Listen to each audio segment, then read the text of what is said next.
चालली चालली त्यात विठोबा माऊली वारकरी टाळ करी बोलती.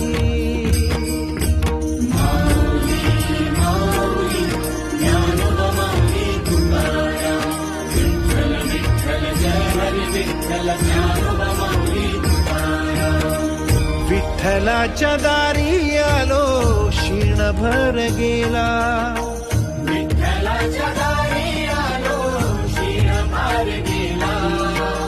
विठू मुख पाहुनिया धन्य जीव झाला.